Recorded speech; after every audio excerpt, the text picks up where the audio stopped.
This workshop was developed for the Better Outcomes with the WHO Labour Care Guide, or the BOLD project, at Princess Marina Hospital in Gaborone in Botswana, but it could be adapted for use elsewhere. And our objectives are to discuss the rationale of the WHO Intrapartum Care Guidelines and the Labour Care Guide, and to get hands-on experience with use of the WHO Labour Care Guides. So it will be useful for participants to have a paper copy of the WHO Labour Care Guide and a pen. The background is that in 2013, the Bill and Melinda Gates Foundation initiated a call for research on labour care. And this culminated in an important project of the World Health Organization called the Better Outcomes for Labour Difficulty, or the BOLD project, which included several expert consultations and an observational study of normal labour progress, which we'll discuss in a moment. Also in 2018, the revised WHO recommendations for intrapartum care for a positive childbirth experience and the WHO Labour Care Guide to guide implementation of these recommendations. The WHO study was a prospective multi-center cohort study of 5,500 women who gave birth to a healthy baby, and the rate of cervical dilatation was plotted, and the outcome was that the mean rate of cervical dilatation, as would be expected, was about 1 centimeter per hour. But when the individual rates of dilatation of individual women was plotted, it became clear that there was a huge variation, anything from progressing from 4 to 10 centimeters in less than an hour to progressing over many hours. But all of this wide variation resulted in the normal birth of a healthy baby. And the conclusions of WHO is that cervical dilatation during labor in the slowest yet normal women can progress more slowly than the accepted 1 centimeter per hour in both first labors and subsequent labors, and that interventions to expedite labor to conform to a predefined threshold of 1 centimeter per hour may be inappropriate. The guiding principles for the 2018 WHO intrapartum care model was that labor care should be individualized and women-centered, no interventions without a clear reason and without good evidence that the interventions would be beneficial, and to have at the forefront of our minds the objective of a positive childbirth experience for the woman, the newborn, and her family. The WHO Labour Care Guide aims to assist us as clinicians to monitor and document implementation of the labour care recommendations, to offer supportive care during labour, to identify emerging labor complications as they happen and to address them, and to avoid unnecessary interventions. And it can also be used as an audit and quality improvement document. The WHO Labour Care Guide is intended for use in the active phase of labor, and so should be initiated only once 5 centimeters cervical dilatation has been reached.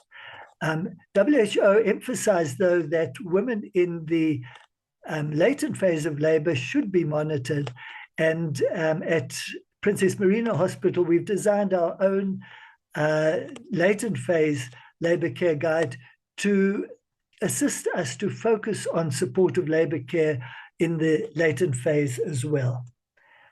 The structure of the active phase labor care guide is shown here.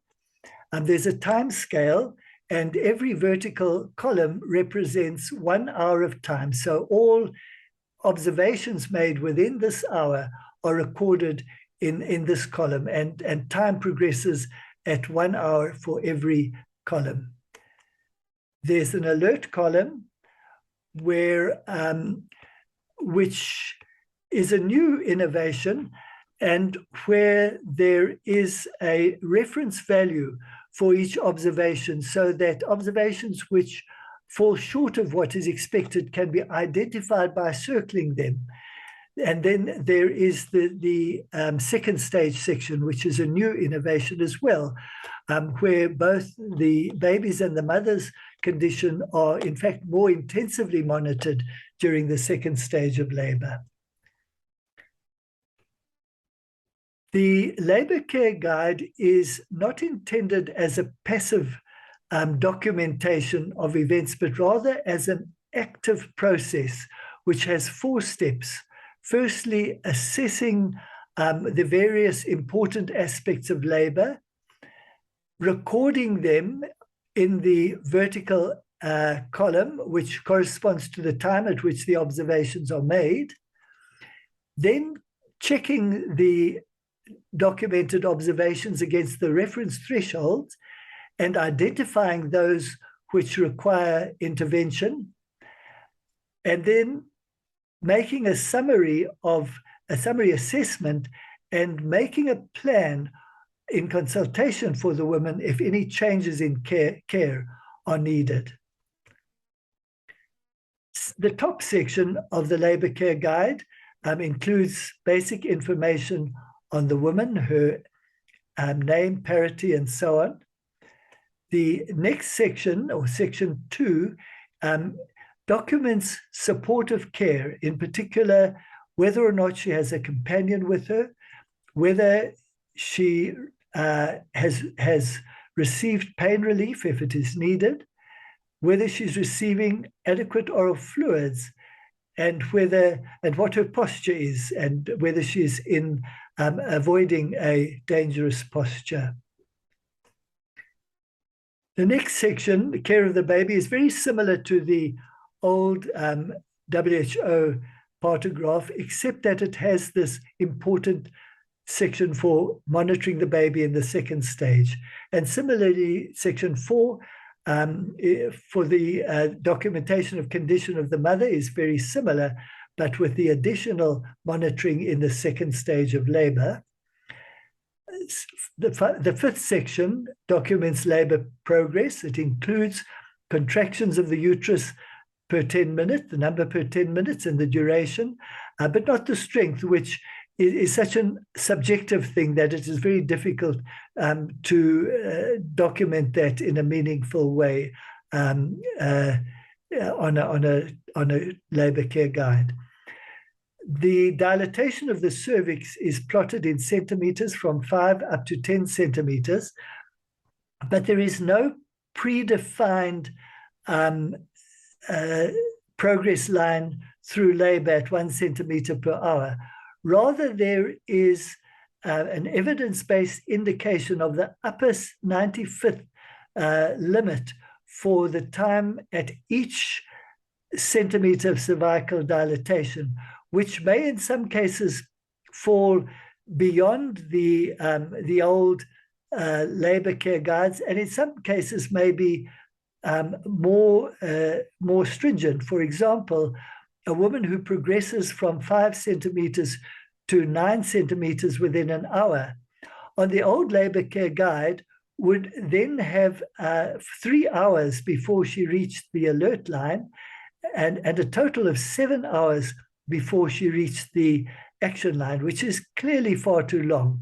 Where the evidence we have is that she should progress from 9 to 10 centimeters within 2 hours. So this is clearly a more evidence-based way of assessing the woman at the point of labor that she is in, rather than having a predefined linear expected rate of progress throughout labor.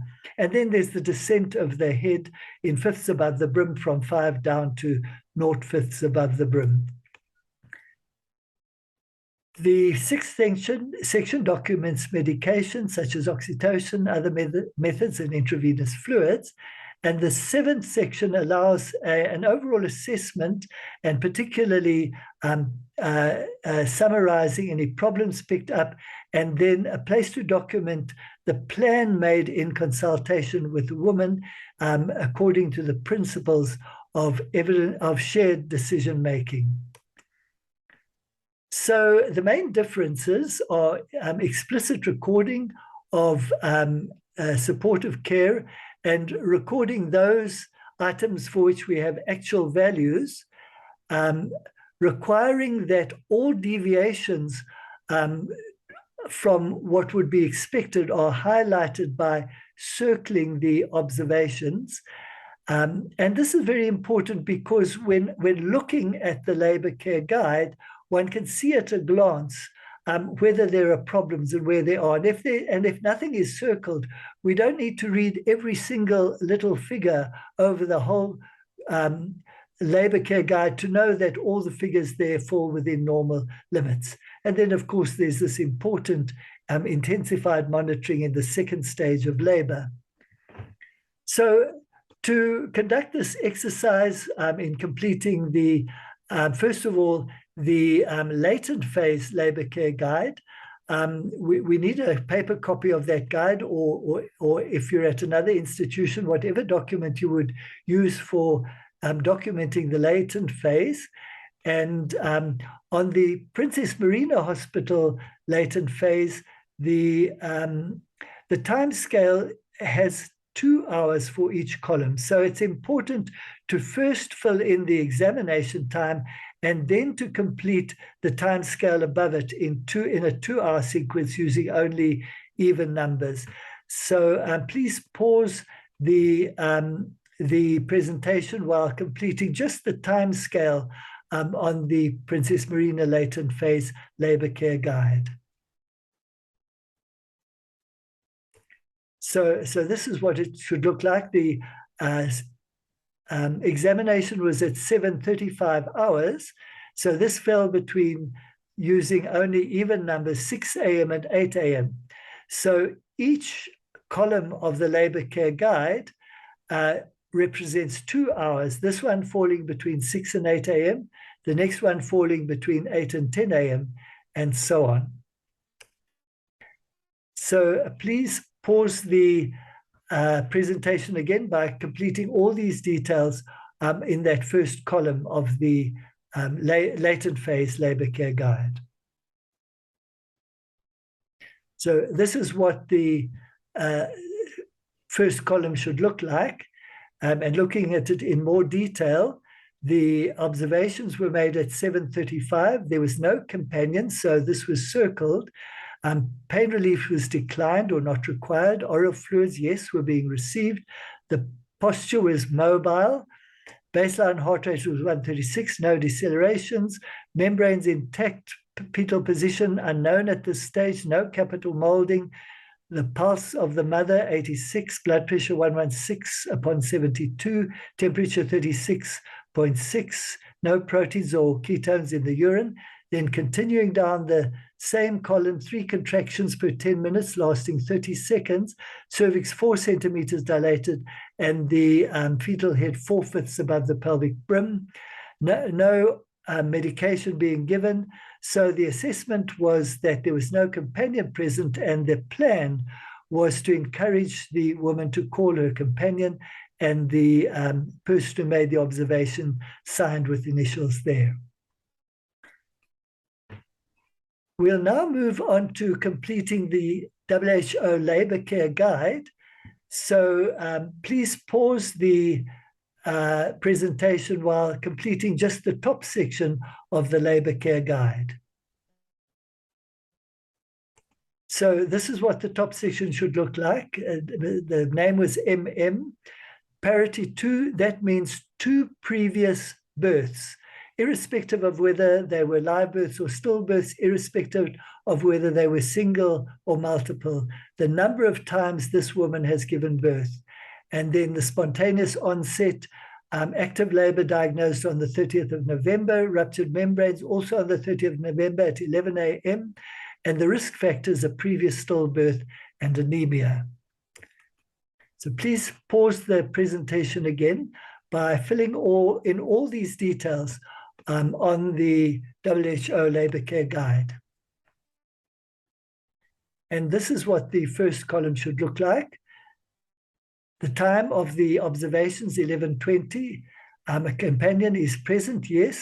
No pain relief has been given at this stage. She is taking oral fluids and her posture is lateral.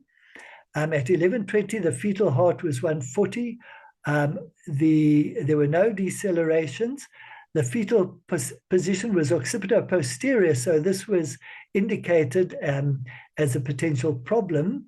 And carrying on down that first hour, the cervix was 5 centimeters dilated, so she was in the active phase of the first stage, and the head was 3/5 above the brim. The assessment was that she was in pain and there was an occipito-posterior position. So the plan was to offer pethidine, which was accepted and given. And then she was assessed at a later time, I think 11:55, within that first hour. So the first hour would be anything from 11:00 to 11:59. So that was recorded here, fetal heart rate 132 with variable decelerations. So please pause the presentation again while completing these details in the labor care guide.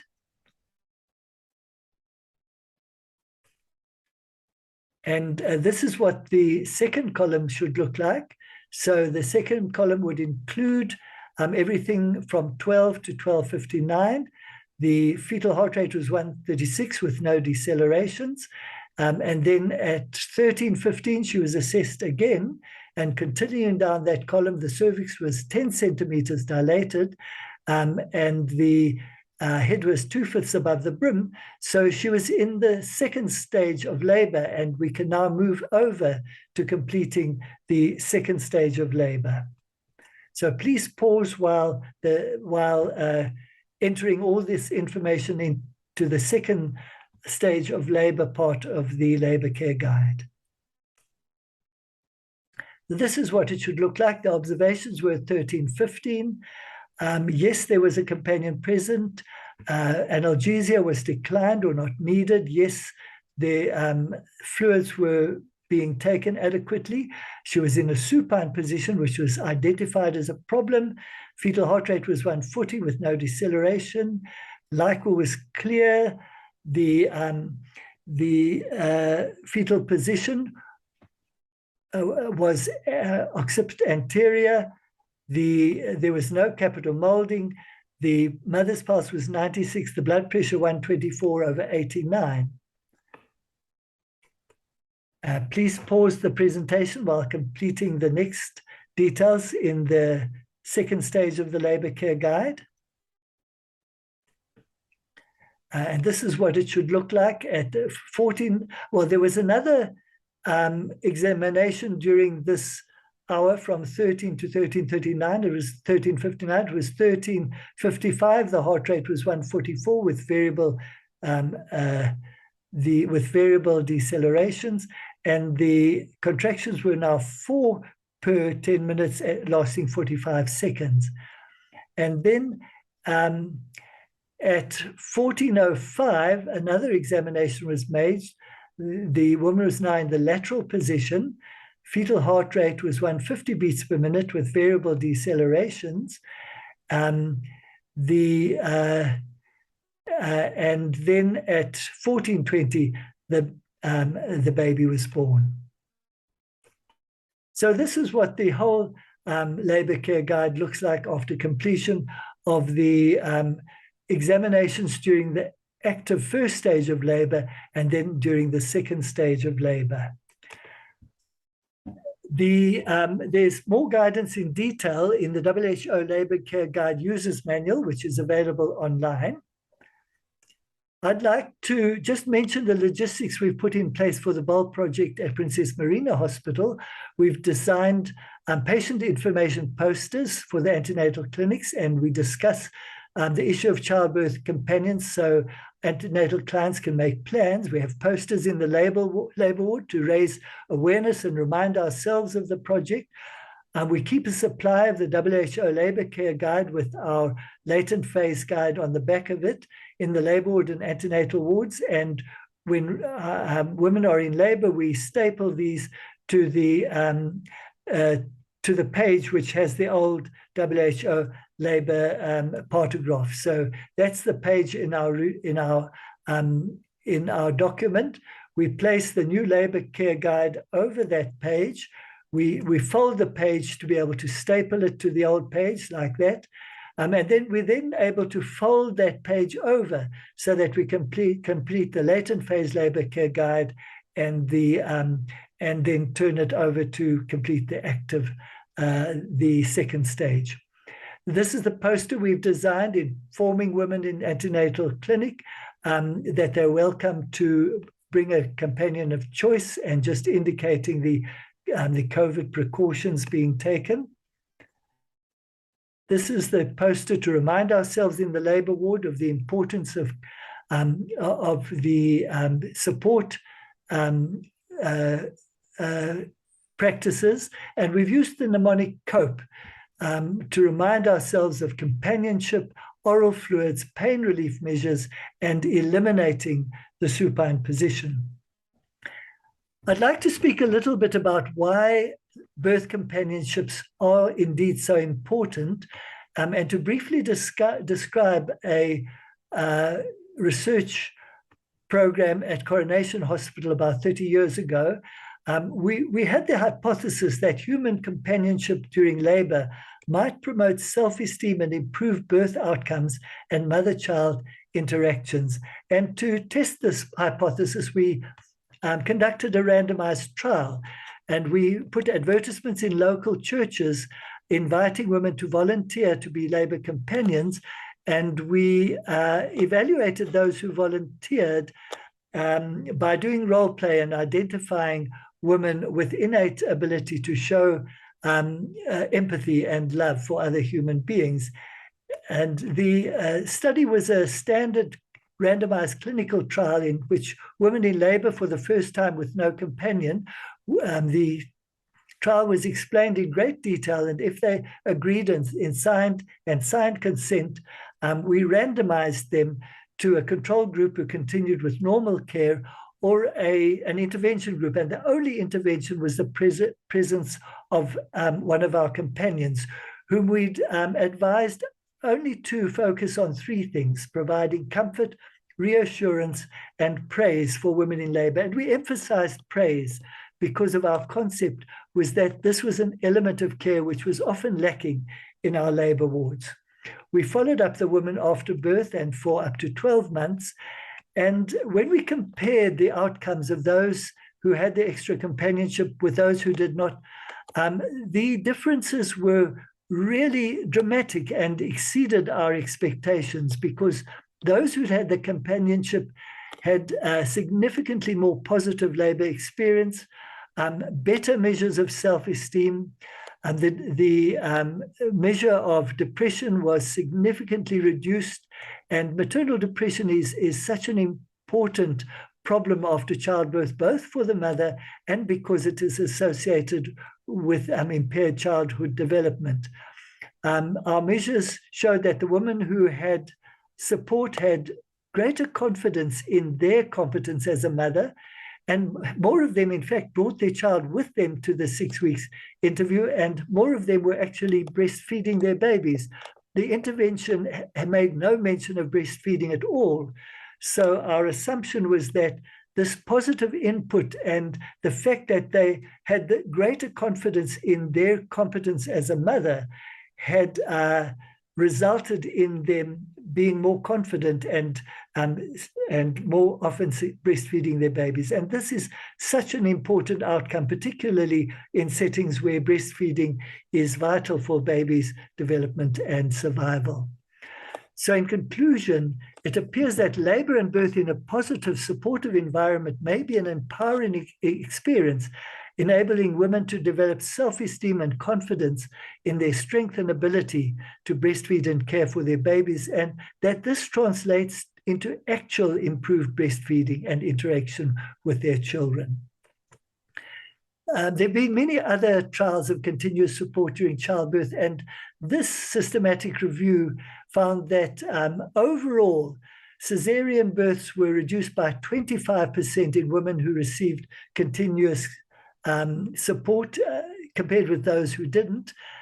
Negative feelings about birth were reduced by 31%, and low 5-minute APGAR scores were reduced by 38%. These are really important clinical outcomes and emphasize the fact that putting a lot of effort into ensuring that women have companionship during labor is not just the right thing to do, but in fact, we don't know of any other labor intervention which has such evidence of important clinical and personal benefits to the mother, the baby, and with a potential for enduring benefits for the family. And then lastly, why do we regard it's so important to avoid the supine position? Ironically, the reason that the supine position has become so problematic is that, in fact, most women are absolutely fine in the supine position. And that gives us as health providers a false sense of security. But there is the small proportion of women who do develop compression of the aorta and inferior vena cava when supine, and this can cause hypertension and a feeling of weakness in the mother and profound hypoxia in the baby. And we have no way of identifying which women will exhibit this effect. And so the only way that we can avoid problems occurring in the supine position in the small proportion of women is in fact avoiding the supine position in everyone, especially in the second stage of labor.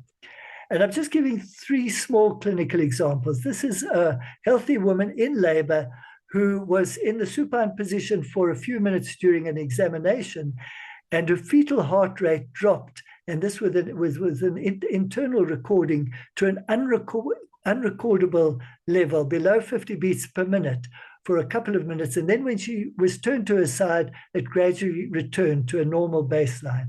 And here's another similar pattern in a woman who happened to have a high BMI, where she was in the supine position for several minutes during an examination, and the fetal heart rate dropped to unrecordable over 4 or 5 minutes. And then when she was turned on her side, took another several minutes to return to the normal baseline. And this shows how it's not common. This is a rare finding, but in these cases, the effect of the supine position can be absolutely devastating for the baby.